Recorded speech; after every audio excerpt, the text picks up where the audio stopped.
Hola, hola chicos y chicas, bienvenidos a una nueva clase de herramienta para Big Data. En la clase de hoy vamos a estar ya avanzando un poco en lo que tiene que ver con el Medium Data. Vamos a hablar un poco de por qué vamos a utilizar esto antes de Big Data. Como les decía, ustedes tienen datos que quieren procesar en su servidor. La primera opción siempre debe ser tratar de procesarlos con las herramientas que tiene, ya sea, bueno, Python, Pandas, NumPy o el shell de Linux, que fue lo que estuvimos viendo al principio de la clase. Ahora, hay veces que los datos que ustedes tienen no caben en la memoria RAM, ¿ok? Y hay que buscar otras alternativas. Y esas otras alternativas las vamos a estar viendo durante la clase de hoy, ¿ok? Y en las próximas clases vamos a ver de manera práctica cómo aplicar todo esto que vamos a hablar en la clase de hoy, ¿ya? Y ya más adelante comenzaremos con las herramientas de Big Data propiamente tal. Ok, primeramente, ¿qué fue lo que generó el Big Data? ¿Por qué surgió el Big Data?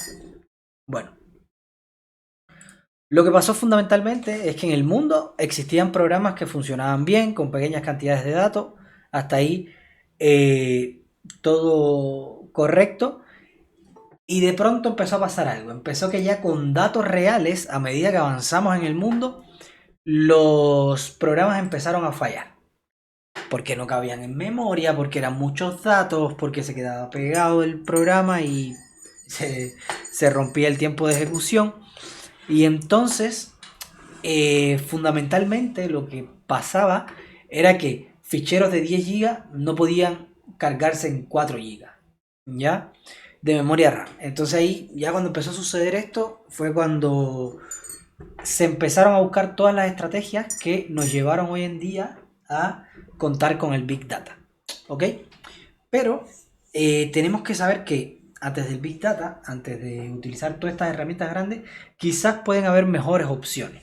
Entonces es bueno que ustedes sepan qué opciones hay para que en caso de que quizás no necesiten Big Data como tal, puedan ocupar estas otras opciones. ¿Ok? Entonces, ¿qué es lo que pasa con Big Data?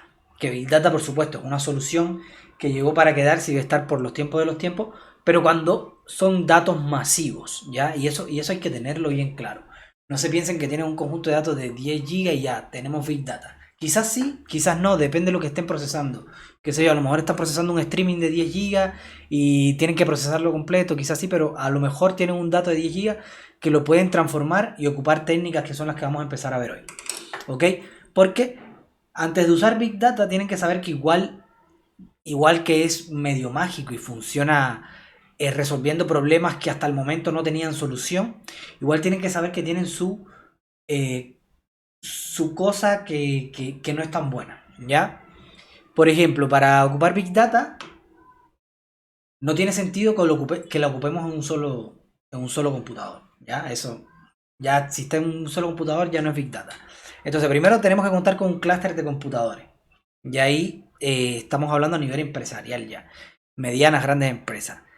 Hay que configurar el clúster. Es decir, hay que instalar las herramientas, hacer que corran, que se comuniquen, incluso configurar la red para que uno pueda hacerle peticiones por el puerto de SSH al otro, etcétera. Y entonces esto igual puede llevar, en dependencia del tamaño del clúster, puede llevar hasta una semana. Y entonces una semana en pura instalación sin procesar ningún dato. ¿Ya? Además tienen que aprender una nueva API. ¿Ok? ¿Por qué una nueva API? Porque, por ejemplo, si ustedes deciden utilizar Hadoop, van a tener que aprender MapReduce. Si ustedes deciden utilizar Spark, van a tener que aprender qué cosas son los RDD, cómo funcionan, cómo se le piden cosas a los RDD y cómo se calcula eh, datos con los RDD. ¿Ya? Entonces, eso lo vamos a estar viendo durante este curso. Es decir, si llegan hasta el final del curso, eso ya no será un problema para ustedes porque van a saber programar en Spark, van a saber programar en Hadoop, etcétera. Y lo otro es que ya hay código que está hecho. Entonces hay muchos scripts por ahí que están hechos. Y si usted quiere ese mismo script, por ejemplo, tiene un script que lo que hace es una regresión lineal en un conjunto de datos pequeños y usted ahora tiene un conjunto de datos masivo y quiere hacer la misma regresión lineal. Entonces no puede utilizar el mismo script, sino que tiene que reescribirlo, ya sea bajo la metodología de MapReduce, en caso del Hadoop, o bajo los RDD de Spark. ¿ok? Igual hay que reescribir todo el código, ver cómo se reestructuran los datos, etcétera, etcétera. Ya, entonces son cosas que hay que tener en cuenta cuando ya queremos llevar un proyecto a Big Data. Quizás a pesar de esto es muy, muy conveniente, porque no queda otra que utilizar Big Data. Tenemos que configurar el clúster, tenemos que hacer eso. Bueno, si no queda más remedio, claro, la solución es Big Data. Pero lo que quiero decir es que sí, si se puede evitar, porque podemos procesar los datos de una manera eficiente, rápida, sin tener que utilizar Big Data, traten de evitar. ¿Ya? Ahora, una posible solución al Big Data. ¿Ya? Bueno, en realidad es el problema que generó Big Data. Es una parte del problema que generó Big Data. Pero bueno, una posible solución a Big Data. Si ustedes dicen, ya, yo no quiero tener Big Data, quiero procesar todo en un computador, porque no quiero tener un clúster, no quiero configurarlo, no quiero reescribir nada. Quiero tenerlo todo en un solo computador. Entonces, una opción es no usar la RAM, usar el disco duro, tener los datos en disco duro y que su sistema operativo lea directamente del disco duro, ¿cierto? Pero esto realmente no es factible por un tema tiempo, porque incluso los SSD, que son de los discos duros más rápidos que hay ahora, una lectura se demora 16.000 nanosegundos, ¿ya? Y una memoria RAM se demora 100 nanosegundos. 160 veces más se demora un SSD que una RAM, ¿ok? Entonces es verdad que un SSD se demora como 150 veces menos que un HDD normal, ¿no? Pero igual se queda muy, muy, muy corto con respecto a una RAM. La RAM sigue ganando por mucho. Y bueno, y la RAM a medida que avanza el tiempo igual sigue mejorando y mejorando. Entonces, lo que usted tiene que quedarle claro es que si quieren computar rápido, los datos tienen que ser cargados en la RAM. ¿Ok? Para procesarlo hay que cargarlos en la RAM. Sí o sí. No puede ser directamente de disco duro. Entonces, otra posible solución, si tengo que cargar en la RAM, bueno, entonces agrando la RAM. A ver, si agranda la RAM, por ejemplo, esta RAM ThinkPad Tower, que es de 6 núcleos, 64 GB de RAM, un módico precio, casi nada, ¿no? $1.700. ¿Ya? Entonces, ¿vale la pena o no vale la pena? Ya me lo dirán ustedes. Entonces, ¿qué cosa es más factible? Por supuesto, utilizar computación en la nube. Porque en la nube, no sé si saben, pero ustedes pagan lo que ocupan. Entonces, por ejemplo, si ustedes compran esto en $1.074, ya eso es, ya pagaron. A lo mejor lo ocupan para procesar cierta cantidad de datos y no lo ocupan más, bueno, ya lo pagaron. Pero en la nube no, en la nube ustedes ocupan por el tiempo que procesen. Entonces, por ejemplo, el Cloud VM de 64 núcleos de 432 GB, claro, mucho más que esto, pero bueno, igual 432 GB, cuesta 3.62 la hora. Entonces igual, si tienen que procesar un conjunto grande de datos y no es como constante los llamados, igual quizás su mejor opción es rentar RAM en la nube. ¿Ok? A lo mejor no, a lo mejor ustedes van a estar procesando todo el rato por los siguientes 5 años o por los siguientes 3 años. Entonces a lo mejor les conviene más, claro, tener su propia RAM y no tener que, a largo plazo, tener que ir pagando esto. ¿Ya? Entonces, pero bueno, para que sepan por qué no se ocupan RAM, porque es mucho más costosa. Ya, no es que no hay una máquina que no pueda tener tanto giga de RAM, es que la RAM es costosa de producir y por lo tanto, bueno, y también lo que pasa es que los computadores personales tienen muy poco espacio donde poner RAM. Cada vez tratamos de comprimir más, pero oye, hay un límite. Y ya el límite de los chips pequeñitos ya parece que ya se alcanzó o está casi al borde. Ya llegó a unos niveles que parece que si se achican más ya pierden la... Es una onda así como que ya no se aplican las leyes, una cosa así de la nanofísica y todo eso, pero yo ahí ya, de ahí no llego yo. Eso después lo pueden averiguar, pero parece que sí, que los fusibles y todas estas cositas que hemos ido achicando ya no dan más. Entonces lo que se hace ahora generalmente es que se trata de agrandar a lo ancho o a lo largo y poner más cosas. Por ejemplo, cuando ustedes ven una RAM de 64 GB, en realidad es como que tratan de poner más canales, pero ya no están achicando los chips ya no están achicando, sino que tratan de buscar una manera de poner más chip en el mismo lugar. ¿Entiendes? Es lo mismo que está pasando ya con los discos duros y todo eso, que para que vayan más rápido lo que hacen es que le ponen más canales, pero ya no pueden achicarlo más o... A ver, con los materiales que hay ahora, a lo mejor, qué sé yo, a lo mejor después las RAM lo empiezan a hacer con otro material que, que tiene otras propiedades y ahí, bueno, ahí se podrá seguir avanzando. Yo no digo que nunca va a haber una RAM más chica que eso. Es como los científicos ingleses, esto que había como... Tenían como un club que decían que era como en 1800 y tanto, que decían que ya todo lo que iba a inventar el hombre ya lo había inventado. Que había inventado el dirigible, había inventado esto, había inventado lo otro. Y mira hoy en día. Si llegan a ver cómo estamos ahora, les da algo. Ya, entonces, otra opción, que es la que vamos a estar utilizando nosotros, es una solución basada en software. ¿Ya? Ya no nos queda otra que rendirnos y decir, ¿sabes qué? Ya, yo tengo mi computador que tiene una cierta cantidad de RAM, que tiene disco duro, los datos tengo que tratar de que quepan en la RAM, ya, no puedo hacer nada más. Entonces, tenemos que tratar de, a través del desarrollo del software, tratar de que quepe en la RAM y poderlo procesar con esta solución.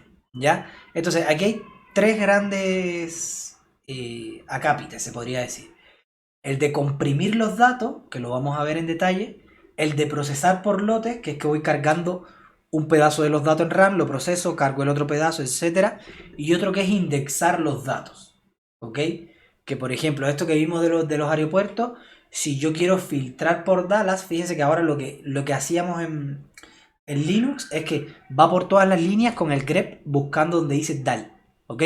Pero fíjense que si eso lo ponemos en una base de datos e indexamos por el aeropuerto de llegada o por el aeropuerto de salida, podríamos pedirlo mucho más rápido y no cargamos todos los datos en RAM. ¿Ya? Cuando ustedes ocupan el indexado de las bases de datos, se carga solamente los índices.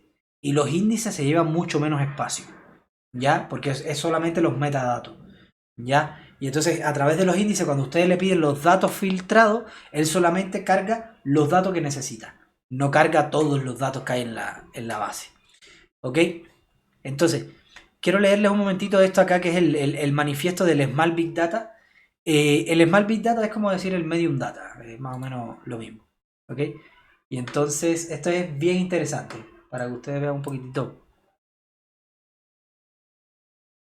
lo que dice. Dice, nosotros los humanos producimos más y más datos cada día. ¿Ok? Esto es un hecho. A menos que trabajes para Google, es muy probable que tu Big Data no sea tan grande como tú piensas. Es decir, es más o menos lo que está diciendo acá. A menos que trabajes para Google, muy probablemente lo que tú piensas que es Big Data en realidad no lo es. ¿Ya? Eh, lo que podría ser considerado Big ayer es considerado grande hoy, es decir, no tan big como ayer, y va a ser considerado small mañana. ¿Ok? Es decir, como diciendo que lo de Big Data es relativo, porque lo que es Big Data hoy, muy probablemente, con los avances que van a haber en un futuro, ya no van a ser Big Data, sino que el Big Data va a ser más big todavía, y lo que ahora nosotros vemos como Big Data va a llegar a ser Small Data, que va a poder ser procesada por un computador personal. ¿Ya?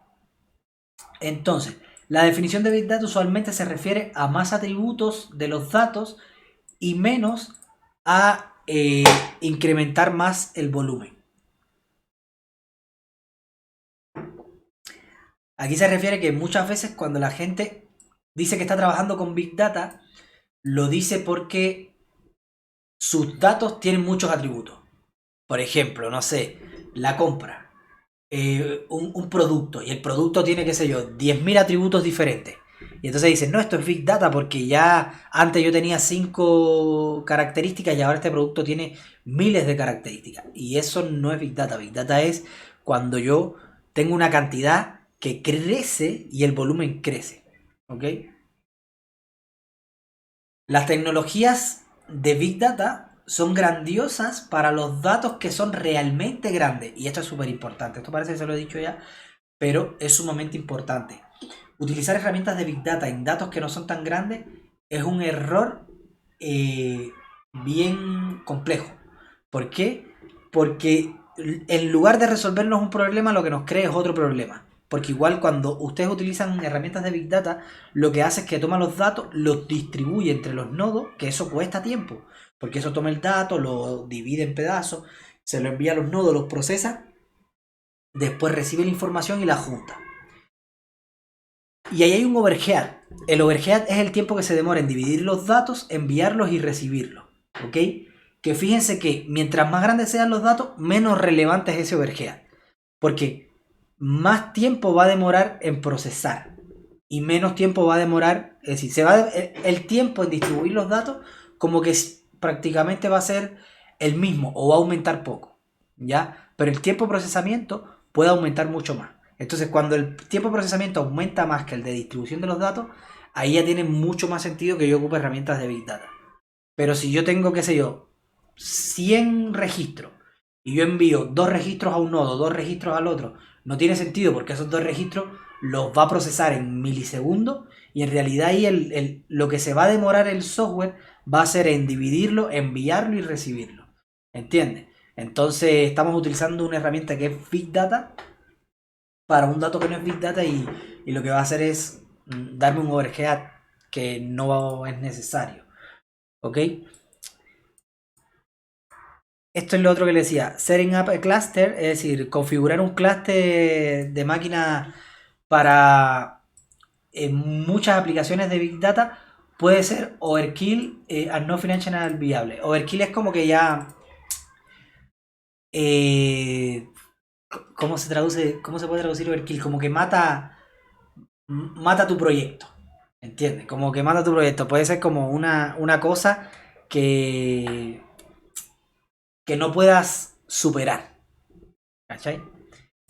Y claro, y financieramente inviable, ¿ya?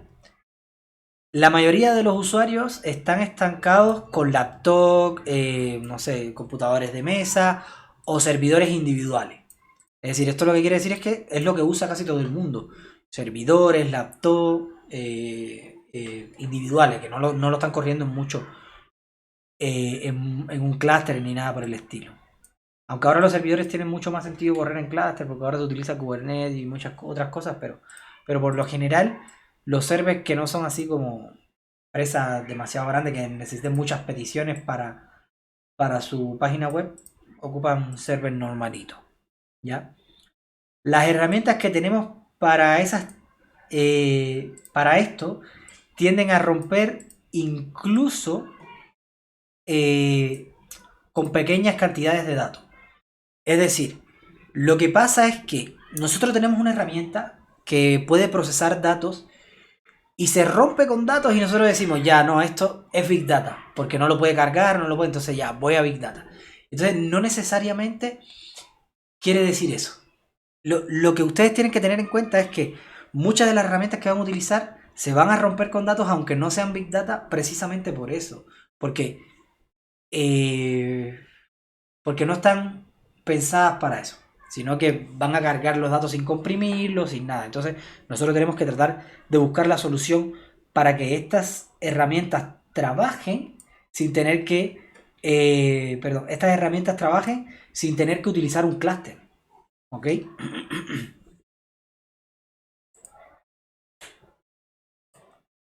Claro, personas utilizan tecnologías de Big Data en máquinas simples, lo que no es eficiente, por supuesto. No tiene sentido tener software de Big Data en una máquina simple. ¿Ok? Necesitamos nuevas herramientas y esto es ya como la conclusión de todo esto. Por lo tanto, necesitamos nuevas herramientas inspiradas por el Big Data Hype. El hype, bueno, ustedes saben, el hype ya se ha como españolizado también. El hype es como cuando hay un boom de algo. ¿Ok? Bueno, que boom también es inglés. Pero bueno, claro, cuando hay un boom, un hype de algo, a eso se refiere, porque hay un hype de la Big Data actualmente. Entonces, tenemos que utilizar nuevas herramientas inspirados con esto que está pasando con el Big Data, que puedan procesar largas cantidades de datos sin requerir el hardware del Big Data. Es decir, sin requerir clúster y cosas como esas. ¿Ya? Y por supuesto, y sin el overhead este que les estaba contando del management, de la administración. ¿Ok? Es decir, porque igual las herramientas de Big Data siempre van a tener un management overhead, eso que pone ahí, que es como un overhead de administración, que es lo de distribuir y recibir. Eso siempre va a estar ahí. Pero lo que pasa es que cuando tengo muchos datos, ese overhead ni se siente, porque en realidad la mayor parte del tiempo se dedica al procesamiento y el overhead como que se diluye entre el tiempo de procesamiento, ¿ya? Pero cuando tenemos pocos datos sí se siente mucho más el overhead. Muchos usuarios de estas herramientas carecen de experiencia de, de los settings, de la configuración y correr proyectos de intensivos de datos. ¿Ok? Por lo tanto, necesitamos manejo, herramientas para el manejo de productos, etcétera, etcétera. ¿Ya? Para dar emprendimiento. Ok, entonces...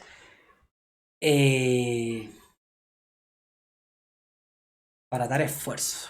Entonces, como les decía, este es el manifiesto.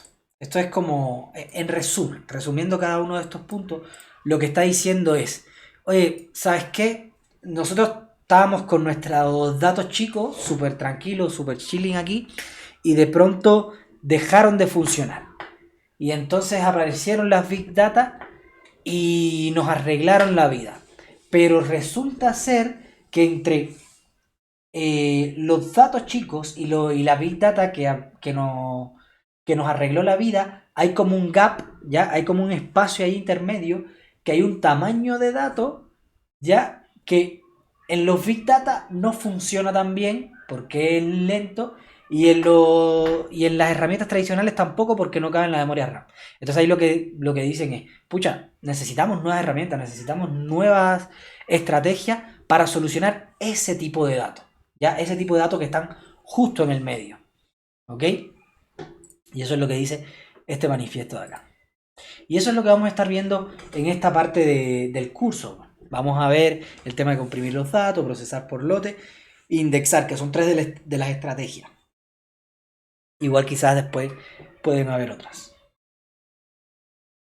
Por ejemplo, vamos a lo que es la compresión. La compresión es algo así como representar los mismos datos con menos memoria. ¿Ya? Y esta representación de los mismos datos con menos memoria puede ser sin pérdida o con poca pérdida.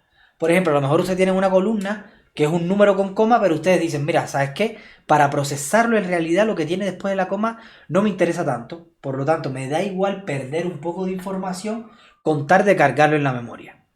¿Ok?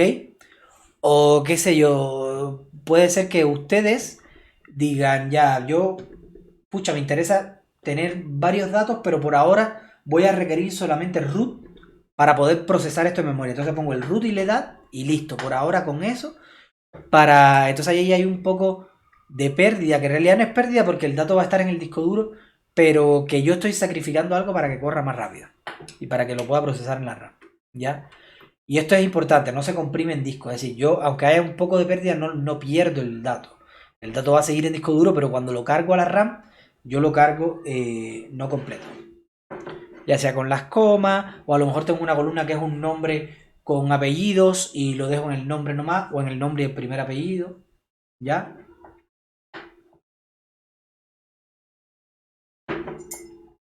Etcétera, etcétera. Aparte, ¿cuántas veces no ven ustedes por ahí que en una columna tiene tipos de auto? Y entonces tiene marcas de auto, qué sé yo, Mercedes, BMW, no sé qué. Y eso es un string que ocupa harto espacio. Entonces a lo mejor a cada marca de auto quizás le puedo asignar un numerito, ¿ya? Y ahí en las columnas poner un numerito. Entonces yo después, fuera, tener como un listado y saber a cada numerito qué auto le corresponde. Pero el string del auto no guardarlo ahí en... no cargarlo en memoria. ¿Ok? Entonces, esto es súper importante. Porque esto, aunque, a ver, aunque tengan una base de datos normalizada, cuando ustedes tienen la base de datos normalizada, está bien, en disco duro se lleva menos espacio, pero después cuando ustedes hacen el join entre dos tablas, ya, eso se va a juntar y ya se va a cargar en memoria y no va a estar normalizada. Si cargan esa tabla completa en memoria, ya no está normalizada. ¿Ya? Ahora, lo que pasa es que, claro, ustedes no le van a hacer un join a todas las tablas de la base de datos a la misma vez. ¿Entiendes? Pero igual, claro, igual, por ejemplo, si tienen las marcas de los datos de los autos normalizadas en una tablita y en otra tablita tienen otros datos, después cuando ustedes le hagan el join, en la tabla donde están todos los datos, ahí van a estar va a haber una columna con las marcas y eso se va a cargar en memoria y todo. Ya. Claro, lo que pasa es que los motores de las bases de datos son bastante inteligentes y cuando uno le hace consulta no tienden a cargar todo. Ahora si yo le hago select asterisco y dame todo lo que hay en la tabla, bueno, ahí lo carga todo en memoria y puede que muera casi. Pero el tema es ese. El tema es ese. Tenemos que ver de qué manera yo el dato que voy a cargar en memoria lo cargo que tenga sentido. Quizás que pierda un poquito de información, pero que todavía tenga la información que me interesa. ¿Ok? Por ejemplo, parece que esto les hablé un poco alguna vez, pero por ejemplo es muy típico de que a veces cuando cargamos a RAM se carga un entero de 64 bits. Y sobre todo ahora porque tenemos computadores de 64 bits, ¿no? Entonces, hay que tener en cuenta de que, por ejemplo, con 8 bits yo puedo representar un número entre 0 y 256. Y fíjense que con números de 0 a 256, claro, ojo ahí, yo no puedo representar nada que sea menos de 8 bits. Un byte es la unidad de almacenamiento más pequeña que existe en nuestros computadores. Es decir, yo puedo tener un bit, pero en memoria RAM yo no puedo almacenar un bit solamente. ¿Ya? De hecho, cuando ustedes almacenan un boolean ocupa un byte. Porque no se puede, en memoria RAM no se puede guardar un bit. ¿Ya? Es por un tema de las direcciones, etcétera. ¿Ya? Entonces, si tuviéramos dirección de memoria para cada bit, fuera súper lento el computador, porque si tuviera no sé, cargar todo eso, igual la cantidad de direcciones de memoria, no sé si saben, pero los computadores de 32 bits, por ejemplo, solamente podían almacenar memoria RAM de 2 GB. ¿Ya? Precisamente porque con 32 bits tú no puedes representar más direcciones de memoria de las que ya se representaba. Entonces se representaba una dirección de memoria por cada 8 bytes. Por cada 8 bits, perdón. Entonces si hubieran representado una dirección de memoria por cada bit, en vez de 2 GB, la memoria RAM hubiera tenido que... hubiera tenido que ser mucho más chica para un sistema de 32 bits. ¿Okay? Entonces eso influye también. El direccionamiento, la velocidad con la que accedo a los datos, ¿ya? El tema de las operaciones, de la arquitectura y todo eso es mucho más fácil hacerlo con 8 bits. ¿Ok?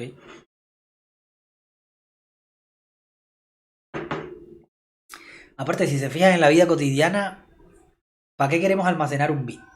¿Para qué? Para un booleano. Entonces, vale la pena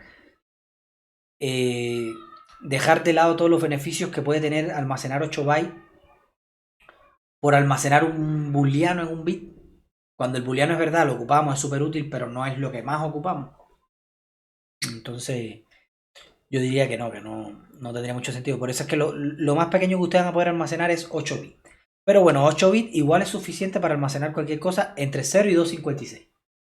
Por ejemplo, la altura de una persona, no sé si hay alguien que ha medido más de 256 centímetros, pero yo diría que, vaya, tendría que ser extremo.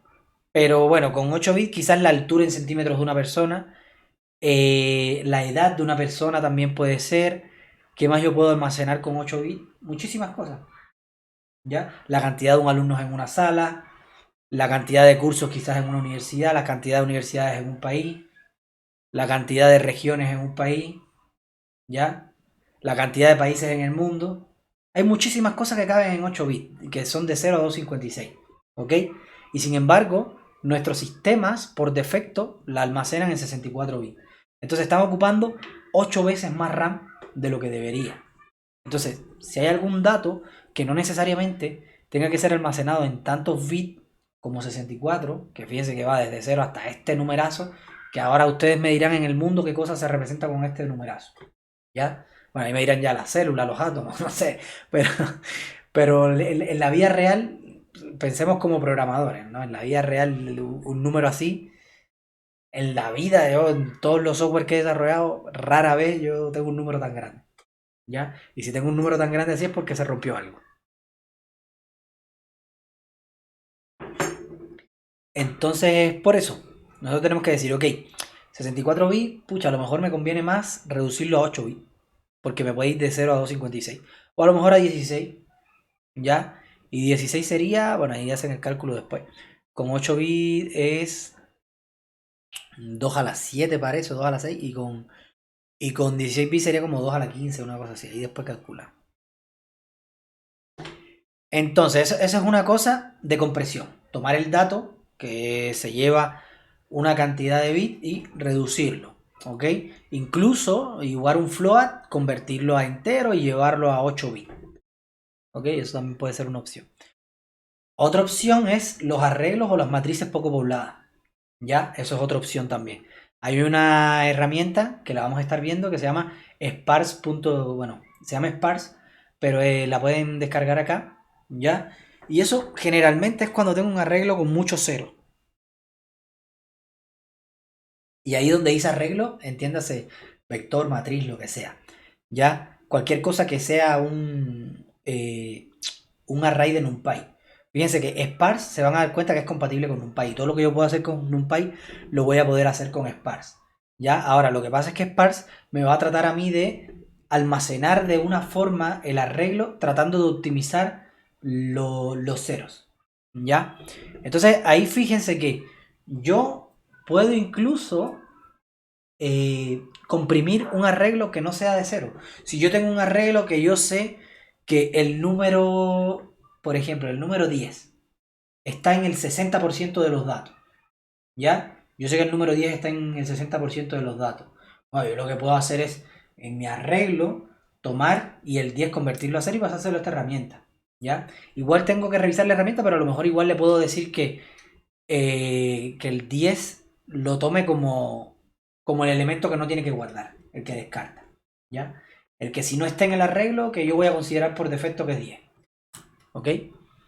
Entonces esto es otra opción, que también vamos a estar viendo en la práctica, vamos a estar utilizando esta herramienta para que ustedes vean cómo se usa, ¿ya? Entonces básicamente no se almacenan los ceros, es compatible con NumPy, que esto es súper útil. ¿Todos han trabajado con NumPy? ¿Saben lo que es NumPy? ¿O hay alguien que no sepa lo que es NumPy?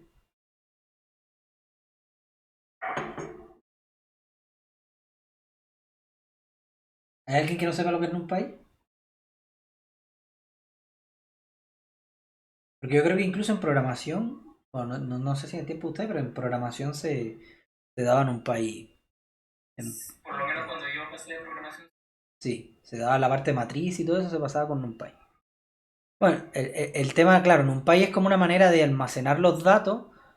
Primero, es mucho más rápido que Python, porque NumPy, como lo dice, es Numerical Python, ¿ya? Entonces, como para almacenar los datos se lleva mucho menos espacio porque es como una librería que está implementada en C y C++, pero tiene como como digo, como un API que interactúa con Python. Entonces yo puedo acceder a los métodos que están implementados en C y C++ a través de Python. Y entonces eso tiene una serie de ventajas, que se lleva mucho menos espacio en RAM que Python, que es mucho más rápido que Python, por supuesto, y además que viene con muchos métodos implementados ya de álgebra. Multiplicaciones de matrices, discriminantes, el rango de una matriz, etcétera, etcétera. Todas estas cosas algebraicas muy probablemente estén implementadas en NumPy. ¿Ok? Y nada, y tiene diferentes tipos de representaciones. ¿Ya? Porque igual una matriz poco poblada puede ser representada de diferentes maneras. Entonces, esto admite varias maneras de representarlo. Ahí, cuando vayamos a utilizar esta herramienta, ahí les voy a hablar un poquito de las maneras de representarlo. Aquí, la manera de representar lo que lo dimos en estructura de datos es con listas enlazadas. ¿ya? Con listas enlazadas. Pero también hay otras formas de representar una matriz poco poblada. ¿Ok? Hay otras formas, que por ejemplo hay una forma que es con tupla. ¿Ya? Hay una forma que es con tupla, que tiene cada tupla. A ver, tupla no lo entiendan como de dos. Las tuplas, por ejemplo, en Python pueden tener n elementos, pero son inmutables. Entonces, cada tupla puede tener la fila, la columna y el elemento. ¿Entiendes? Entonces, mi arreglo no va a ser más que una lista de tuplas donde cada tupla tiene fila, columna y elemento. Y listo. ¿Ya? Entonces eso es otra representación de matriz poco poblada o de arreglo poco poblado.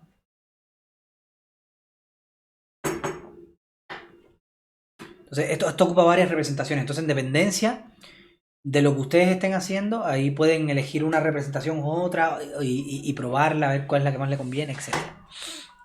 Ya. Otra estructura, otro tipo de compresión es no leer todas las columnas. Ya. Cambiar el tipo de dato, lo que les decía, el float para entero, lo que sea. Y otra cosa es ser creativo. A lo mejor, qué sé yo, a lo mejor para el procesamiento que ustedes están necesitando, qué sé yo, necesitan 3 columnas, pero en realidad cuando lo carguen a memoria, esas 3 columnas pueden pasarla por una función y convertirla en una sola columna. ¿Ya? Y ese dato que generaron, utilizarlo para cargarlo y con él procesar y hacer las cosas. ¿Ya? Entonces, por eso les decía, hay otras cosas que pueden inventarse ustedes en dependencia del conjunto de datos que tengan. ¿Ya? Ser creativos con lo que tienen. ¿Ya? Y eso en cuanto a la compresión. Todas estas cositas, yo le estoy mencionando un poco lo que es, pero lo vamos a ver en la práctica. Lo vamos a ver en Python, cómo cargar esto y convertir un entero de 64 bits en NumPy a 8 bits, cómo utilizar esta herramienta. Vamos a ver también cómo cargar con pandas sin tomar todas las columnas, cambiar los tipos de datos que lee pandas, etcétera, etcétera. ¿Ya? Y vamos a ver también la diferencia de lo que me ocupa en la RAM y todo. ¿Ya? Eso lo vamos a ver en la próxima clase. El segundo apartado que hablamos fue el procesamiento por lotes. ¿Ya? El procesamiento por lotes no es nada más que cuando yo tengo mis datos y no los cargo de uno en la RAM, sino que cargo un pedacito, después otro pedacito, después otro pedacito, etc. ¿Ya? Entonces, el procesamiento por lotes es cuando yo quiero procesar todos los datos. Cuando no quiero filtrar nada, quiero procesarlos todos, pero no me caben todos en la RAM, entonces no los voy a calcular a la misma vez, sino que voy a calcular un pedacito, después el otro, etc. ¿Ya? Entonces se cargan los datos a memoria. Para que entiendan un poquitito, mira, esto sería como calcular el máximo de un array, ¿ya? Y calcularlo por lote sería como hallar el máximo en los 50 primeros elementos, ¿ya? Y hallar el máximo en lo que hay del elemento 50 hacia el final, ¿ya? Entonces ahí fíjense que va a hallar el máximo en esta primera parte, por lo tanto va a cargar esto en memoria y va a hallar el máximo. Después va a cargar esto otro en memoria y va a hallar el máximo. ¿Se dan cuenta? Entonces no cargó el arreglo completo, sino que cargó una parte y después cargó la otra. ¿Ya? Entonces esto lo que hizo fue una carga por lotes. Fíjense que si él hay el máximo de acá y de pronto esta parte del arreglo no le cabe, entonces él va a liberar la memoria de esto de acá. Porque ya no lo va a utilizar más, ya tiene el máximo ya calculado. ¿Ok? Entonces esto es un ejemplo de procesamiento por lote. ¿Ya? Y como aquí pongo de array a 50, puede ser dividir un array en 20 pedacitos y hallar el máximo en cada pedacito y después hallar el máximo de los 20 máximos que calcule. ¿Ya? Y eso es procesamiento por lote. Hay una herramienta que también vamos a estar viendo que es Z-Array, que es para guardar arreglos, pero por lotes. Como que cuando guarde el arreglo, lo guarde en el disco duro. Bueno, aquí como lo ven, lo puedo guardar en memoria, en disco, en un zip, en S3. No sé si han trabajado con AWS, que es como el servicio de la nube de Amazon. S3 es como para guardar objetos. Es un sistema de almacenamiento de objetos. Incluso ZRR soporta para almacenar en S3, en la nube. ¿Ok? Entonces, por lo tanto, lo que hace es el mismo arreglo. Yo le digo, mira, yo quiero que cada pedacito tenga tantos bytes.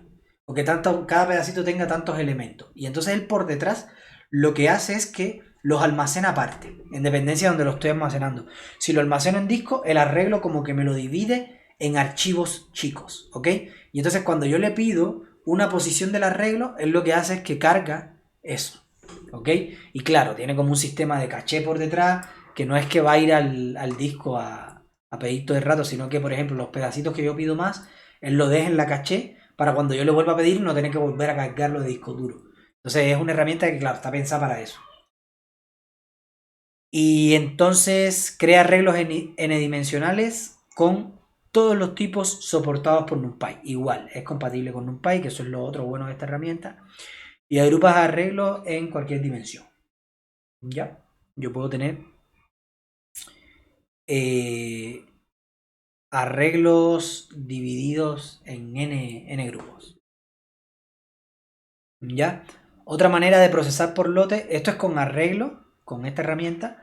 Y otra manera de procesar por lotes es cuando yo estoy cargando con pandas mi archivo, yo puedo leer el archivo por partes. Y eso también lo vamos a ver. Yo cuando leo, por ejemplo, un Excel o cuando leo, bueno, no, si leo un Excel no es Big Data nunca en la vida. Y si cabe en un Excel, cabe en pandas con los ojos cerrados. Pero si leo un CSV, si leo cualquier cosa de esta, ya, yo puedo decirle a pandas que me lo lea por parte. Que lea primero las 3000 primeras líneas, después las otras 3000 y así sucesivamente. ¿Ya? Y proceso cada una de esas partes. ¿Ok? Eso se puede hacer. Y lo vamos a ver cómo se hace también. El último apartado es el indexado. El indexado. A diferencia del procesamiento por lotes, el indexado es cuando yo quiero poder acceder a los datos, pero que no me cargue todos los datos. ¿Ya? Ahí les voy a dar un ejemplo. Porque, por ejemplo, aquí en el procesamiento por lote, yo voy a procesar todos los datos. Por ejemplo, si yo quiero hallar el máximo de un arreglo, tengo que pasar por todos los elementos. No me queda otra, es un procesamiento por lote. Pero, por ejemplo, si yo quiero saber cuántos alumnos hay en un aula, yo quizás puedo tener indexado por el aula y ahí no cargo todos los alumnos de la universidad, sino que cargo los alumnos pertenecientes al aula nomás. ¿Ya? Y para esas cosas necesito un indexado. ¿Ya? Un índice es un resumen de los datos. ¿Ya? No sé si lo vieron ya en base de datos, me imagino que sí. Pero en base de datos y en estructura de datos también se ve eso. A ver, la base de datos no es más que un árbol. Es un árbol de la familia B. Que es un árbol, no me acuerdo si es el B o el B Aster. Que tiene metadatos y los datos los almacena en las hojas. Pero en los nodos internos del árbol solamente tiene metadatos. Y entonces lo que más espacio se lleva siempre es lo que hay en las hojas. Así está implementada la base de datos, ¿ya? Con árboles B. Con los B más parece que son, ¿ya? Que son los que cumplen esta propiedad. Entonces, el motor de base de datos, siempre lo que hay en los nodos internos siempre están en la RAM, porque no ocupan casi espacio. Lo que ocupa espacio es lo que hay en las hojas, que es donde están todos los datos. Entonces, cuando yo creo un índice, lo que estoy haciendo es creando nuevos nodos internos en base a determinada columna. Y eso lo que me permite hacer a mí es poder buscar un dato por esa columna. Por ejemplo, si yo creo un índice con los root de las personas, con los root de las personas, con la tabla root, lo que va a hacer mi base de datos es que va a crear unos nodos internos que va a ser como un árbol binario balanceado. Bueno, no, es un árbol B, no es binario, pero es como un árbol balanceado ya que es de búsqueda. ¿Ok? Entonces cuando yo le pida, oye, quiero que me filtre del root tanto al root tanto, entonces es logarítmico, porque él baja por los nodos del árbol, buscando el primer root del intervalo, después buscando el otro root del intervalo, y acuérdense que las hojas de los árboles B+, cuando yo termino de iterar por una, tiene un puntero hacia la siguiente hoja. Y entonces siempre están ordenados, entonces ahí yo puedo iterar desde el primero hasta el último en un orden logarítmico. ¿Ok? Y esa es la ventaja que tiene tener índices. Ahora, la desventaja es que crear el índice igual es un poco costoso. ¿Ya? Costoso en términos computacionales. El índice es mucho más pequeño que los datos, por lo tanto cabe fácilmente en la memoria, lo que les decía, y permite encontrar de manera eficiente el subconjunto de los datos que nos interesan. Y fíjense que solamente se va a cargar el dato que nos interesa, los datos que nos interesan. No se va a cargar todos los datos, ni por partes, ni nada. Se va a cargar solamente lo que nos interesa. Entonces, aquí, indexado contra procesamiento por lote. El procesamiento por lote necesita cargar todos los datos, pero se carga por parte. Por ejemplo, el máximo de un arreglo. ¿Ya? Y el indexado se ocupa cuando yo solamente quiero cargar o necesito cargar un subconjunto específico de los datos. ¿Ok? Es decir, no quiero procesar todos los datos, sino un subconjunto específico. Por ejemplo, el tiempo de demora promedio entre los vuelos hacia Dallas.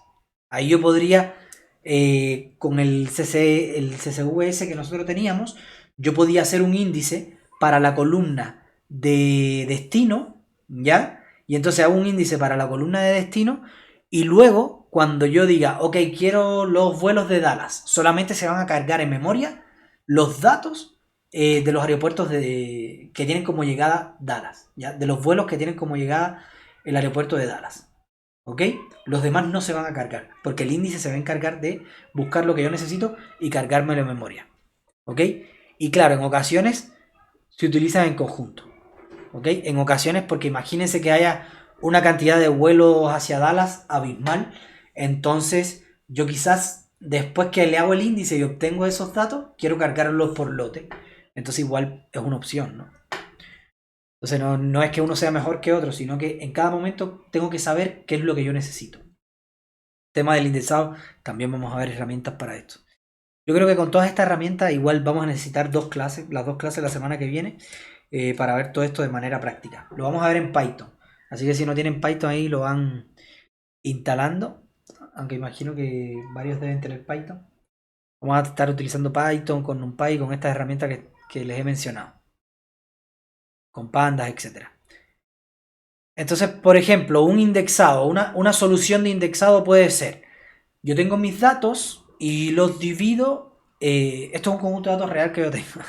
Estos son datos de lecturas de los volcanes que se realizan ahí en la UCN. Entonces, por ejemplo, la manera en que nosotros procesamos esos datos, igual ya no es por un tema de procesamiento, sino por un tema de también de que las estaciones transmitan los datos, lo transmiten cada una hora. ¿Ok? Entonces aquí, si ustedes ven, los datos están divididos ya por fechas, por horas. Entonces, esto, aunque ustedes no lo crean, los nombres de los archivos es un índice. Porque ahora si yo digo, ok, yo quiero los datos del 31 de octubre. Entonces yo voy a los nombres de los archivos y ya indexo por el 31 de octubre. Listo. Y esos son los que cargo en memoria. No voy a cargar ni los del 40 ni los del 80. Entonces, los del 40, ¿te imaginas? No, los del 20 de octubre, los del 25, nada. Solamente los que yo quiero. Entonces, esto es una manera de indexar. Tomar los datos y dividirlos en archivos pequeños en el disco duro. ¿Ya? Otra manera es utilizar SQLite. ¿Ya? Bueno, en realidad cualquier motor de base de datos. Pero ¿por qué vamos a estar utilizando SQLite? Se los voy a contar. Que de hecho yo creo que SQLite es una de las herramientas más bacanas que tiene Python. De hecho viene por defecto en Python. Pero bueno, ya eso es cuestión de opinión. Entonces, leer los datos, por ejemplo, una manera puede ser leer los datos por lotes utilizando pandas e ir agregando los datos leídos a una base de datos SQLite. Es decir, tengo un CSV, tengo un formato cualquiera y entonces lo voy a transformar a una base de datos, lo voy a transferir a una base de datos SQLite. ¿Ya? Muy probablemente no me va a caber en memoria, por lo tanto lo tengo que procesar por lotes. ¿Ya? Lo proceso por lotes y lo cargo en la base de datos. Teniéndolo en la base de datos, ya ahí yo puedo hacerle un indexado, solamente con una consulta SQL. Para crear un índice lo único que se hace es una consulta SQL, que lo vamos a estar viendo, y se indexan los datos según una columna. Ya entonces cuando los tengo indexados por una columna, ahí ya puedo preguntar cosas acerca de esa columna y obtener datos relacionados a esa columna de manera súper rápida. Y ahí les voy a mostrar algunos tiempos que me dio algunos experimentos que estuve haciendo y los vamos a hacer nosotros también quizás la clase que viene. Entonces, ventaja que tiene SQLite en Python. ¿Por qué yo uso SQLite y no uso MySQL o no uso Postgre? ¿Ok? Primero, MySQL, Postgre, estas cosas son motores de base de datos que corren en un servidor. Es decir, son software que ustedes tienen que instalarlo en un servidor. ¿Ya? Es decir, el servidor puede ser su misma máquina donde están corriendo esto y lo ponen en localhost y listo. Ya sí, se los compro. Pero el tema es que, claro, tienen que configurarlo. Y la ventaja que tiene SQLite es que es un sistema que, de alguna manera, es un sistema de base de datos, pero trabaja con un archivo. No trabaja con un servidor. ¿Cachai? Ustedes, por ejemplo, cuando trabajan con SQLite en Python, ustedes pueden ir a donde está el archivo de la base de datos, eliminarlo y volver a crearlo. Y listo. Y lo pueden abrir, pueden ver qué es lo que tiene adentro, etcétera. Pero es un archivo. Es como maneja la base de datos a nivel de software y con un archivo. ¿Ok? No es a nivel del puerto no sé cuánto, que si tengo que activar el servidor, etcétera, etcétera. Entonces, esa es una de las ventajas que tiene SQLite. Y por ejemplo, cuando yo desarrollo cosas en Python que necesito una base de datos que no es muy grande, ya SQLite es la solución de cabeza, ya, porque claro, me permite almacenar cosas en disco duro sin tener que estar configurando un servidor ni nada por el estilo, ¿ok? Entonces permite interactuar con una base de datos sin la existencia de un servidor, ¿ya? Y ahí luego indexamos los datos en SQLite y estamos listos. Veamos un poquitito los experimentos que yo hice con SQLite contra CSV. Por ejemplo, el uso de memoria. El uso de memoria, cuando yo cargo un SSV, si yo le digo a Pandas que por lote me cargue 100.000 filas, ¿ya? Fíjense que en cada momento en mi memoria RAM van a estar las 100.000 filas del lote que yo estoy procesando en este momento, además de las filas que yo voy seleccionando, ¿sí? Porque fíjense que yo del primer lote me voy a quedar con las filas que tienen como destino Dallas. Del segundo lote también me voy a quedar con las filas que tienen como destino Dallas. Entonces esas las voy agrupando. Entonces en mi memoria RAM en todo momento están las 100.000 filas del lote actual más las filas que he seleccionado hasta ahora. ¿Ya? Sin embargo, en SQLite lo que va a haber en memoria va a ser el índice, ¿ya? Más la fila seleccionada. ¿Ok? Y muy probablemente el índice se va a llevar menos espacio que estas 100.000 filas. Ya, aparte, esto es 100.000 filas en cada lote. Va a tener que después cargar otro lote, otro lote, otro lote. Aquí el índice es de una.